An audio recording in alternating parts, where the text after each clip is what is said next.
Olá, meu nome é Emerson Gomes e venho contar uma história que a namorada do meu amigo Johnny nos contou e ao mesmo tempo mostrando no diário de seu bisavô.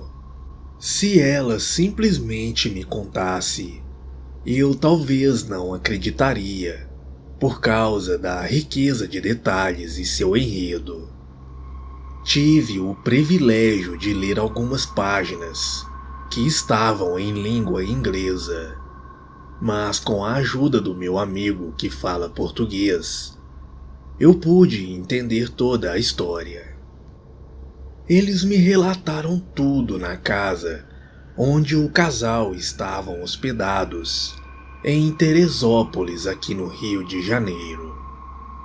E contarei os fatos como o Johnny traduziu para o português.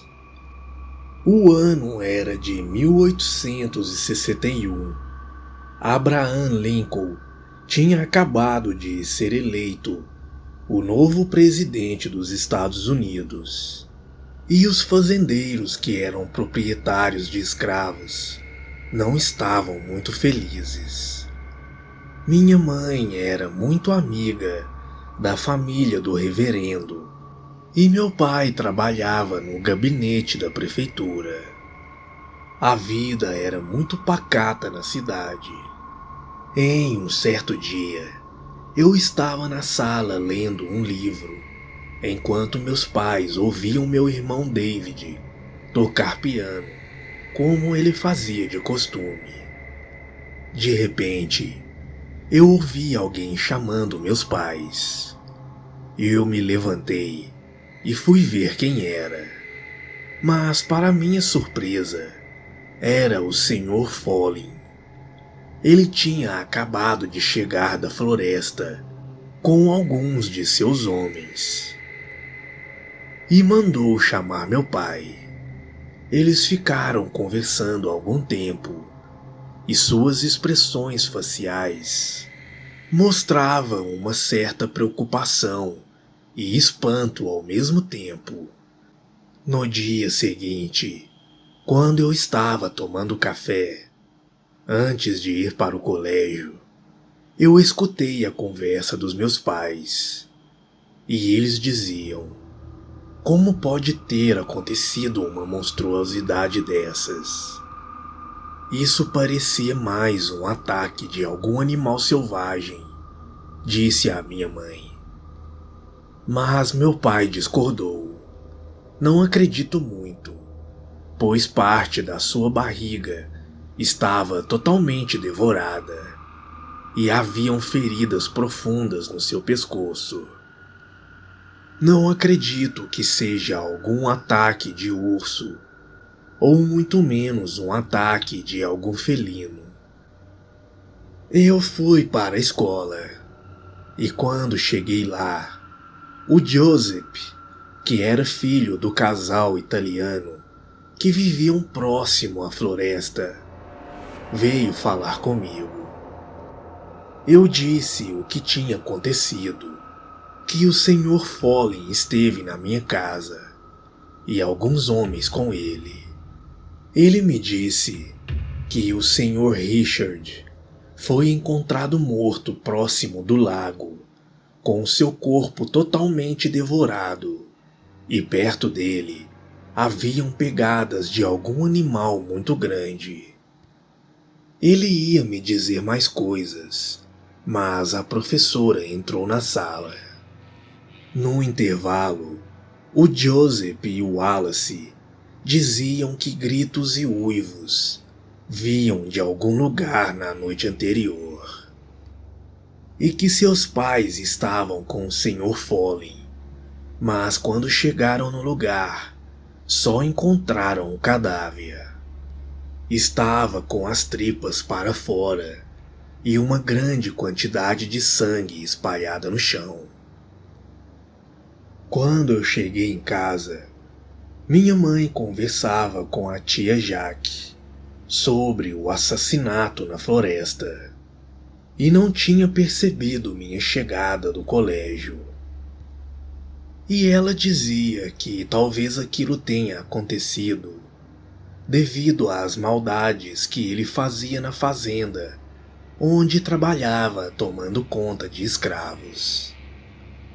Ao anoitecer, eu estava dando umas voltas pela cidade e percebo um clima estranho, pois as ruas estavam vazias e alguns homens da polícia faziam rondas montados a cavalo, todos com lamparinas na mão. Quando eu chego em casa, meus pais me chamaram a atenção por eu estar chegando tarde em casa. Certamente, eles estavam com medo daquele ocorrido. Quando o dia nasceu, mais uma morte tinha acontecido, misteriosamente.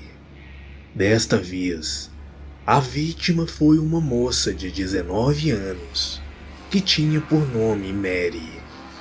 Ela vendia seu corpo no bordel da cidade. Seu corpo estava totalmente retalhado.